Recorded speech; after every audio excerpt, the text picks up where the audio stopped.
या ठिकाणी रबडीसाठी घेतलेलं साहित्य मी तुम्हाला सांगते. खवा घेतलाय 1 वाटी, 1 वाटीला थोडासा कमीच आहे, आणि सुका मेवा आहे. ह्याच्यामध्ये काजू, बदाम आणि पिस्त्याचे काप आहेत. तुम्हाला जर वाटत असेल तर तुम्ही दूध मसाल्यासाठी जे वापरतात ना तेही वापरू शकता. त्याचबरोबर वेलची घेतलेली आहे, वेलची पूड आहे 1 चमचा, आणि साखर घेतली. तुम्हाला जर जास्त साखर हवी असेल तर तुम्ही जास्त घालू शकता. इथे मी अर्धी वाटी साखर घेतलेली आहे.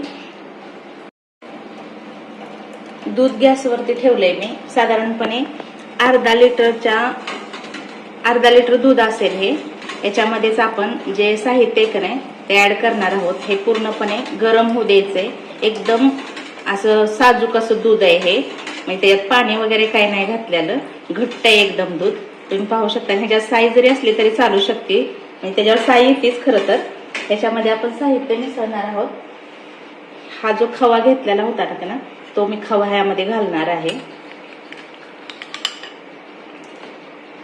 त्याचबरोबर हा सुका मेवा आहे तोही टाकणार आहे ह्याच्यामध्ये. त्यानंतर वेलची पूड 1 चमचा घेतले, आणि साखर घेतलेले. तुम्हाला जर जास्त साखर हवी असेल तर तुम्ही जास्त साखर हे घेऊ शकता. मी अर्धी वाटी साखर घेतलेली होती. आता हे मिश्रण जे ते आपण पूर्णपणे ढवळून घेऊयात. ह्यामध्ये तुम्ही केशर पण घालू शकता. जास्त वेळ लागत नाही हे करायला, एकदम 7 ते 8 मिनिटांमध्ये होतं हे. आणि जर तुम्हाला जास्तच थिक पाहिजे असेल तर कॉर्नफ्लॉवर टाकू शकता तुम्ही याच्यामध्ये, पण तशी तितकीशी गरज नाही वाटत. हे उकळी येऊ द्यायचंय पूर्णपणे, आणि पूर्ण झालं की नाही एकदम थिक होते. या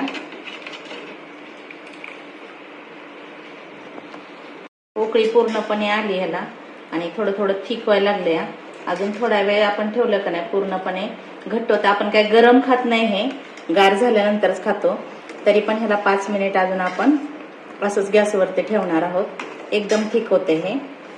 आणि ह्याच्यामध्ये सुका मेवा घातल्यामुळे ह्याचा कलर पण बदलत आलाय, तुम्ही पाहू शकता.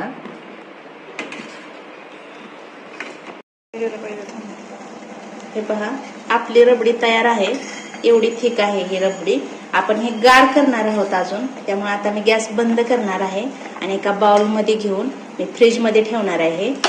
एवढी ही थिक झालेली आहे, पण अजून थिक होती ही गार झाल्यानंतर.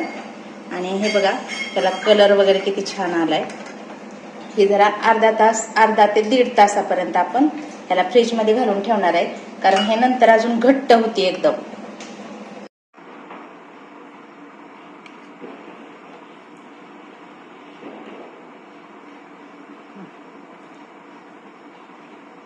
हे बघा, आपली रबडी एकदम तयार आहे आणि एकदम घट्ट अशी झालेली आहे.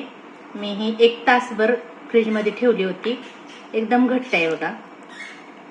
जर तुम्हाला हा व्हिडिओ आवडला असेल तर लाईक करा, शेअर करा आणि कमेंट्स करा.